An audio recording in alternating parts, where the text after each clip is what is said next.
নমস্কার বন্ধুরা, আজকে কটনের মধ্যে কিছু ইউনিক কালেকশন নিয়ে এসেছি। ইউনিক কালেকশন হতেই হবে, তার কারণ হলো কিছু রেয়ার কালেকশন আছে যেটা গোপী ড্রেসের জগতে প্রথমবার ফার্স্ট টাইম এরকম কালেকশন আমি নিয়ে চলে এসেছি। আচ্ছা, সুজাস তো বারবারই রাজদা কিছু কিছু সত্যি ইউনিক কালেকশন দেখায়। একদম তা কালেকশনটা সত্যি দেখাও তো, কি কটনের উপরে কি এমন কালেকশন এসছে দেখি একবার। চোখ দেখাচ্ছি তোমাদের কটনের কালেকশনটা। এই দেখো, আরে বাপরে, এই কালেকশন সত্যি তো ইউনিক গো। এত রকম গোপী ড্রেস দেখেছি, এই গোপী ড্রেসটা সত্যি অন্যরকম হতে চলেছে। তাই তো। আচ্ছা, এটা এটা তো তো তোমাদের জন্য নিয়ে এসেছি যে তোমরা বলো যে সুজাস আনকমন কালেকশন দেয় একমাত্র। তো বা তোমাদের এই পাটটাও কিন্তু সুজাসের সত্যি সুন্দর, কিন্তু যাই বলো নামটা পুরো তো ইয়েলো কালারের উপরে রয়েছে পাটটা তো। আচ্ছা, এই এই পাড়ের তলায় কি বক্রম লাগানো আছে মনে হচ্ছে। একদম পাড়ের তলায় আচ্ছা, এটা পাড়ের তলায় বক্রমও লাগানো রয়েছে না। একদম।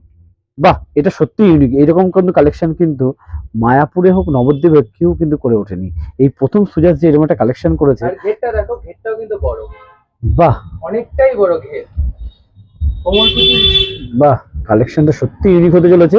এটা সমস্ত অকেশনালি পড়তে পারবে এই কাজটা। এই ড্রেসটা অকেশনালি সব ইউজ করতে পারবে। একদম প্রফেশনালি বাহ, করতে পারে। আর এটার সঙ্গে তোমার ম্যাচিং ব্লাউজ আছে। আর ম্যাচিং ব্লাউজ ওড়না ম্যাচিং আছে। ওড়নাই পাবো তাই তো এর সাথে। হ্যাঁ, এটা বাহ, পুরো সেটটা যদি দেখতে হয় তাহলে নিচের যে নাম্বার যাচ্ছে সেই নাম্বারে হোয়াটসঅ্যাপ করলে পুরো সেটটা দেখতে পারবে। আচ্ছা ঠিক আছে।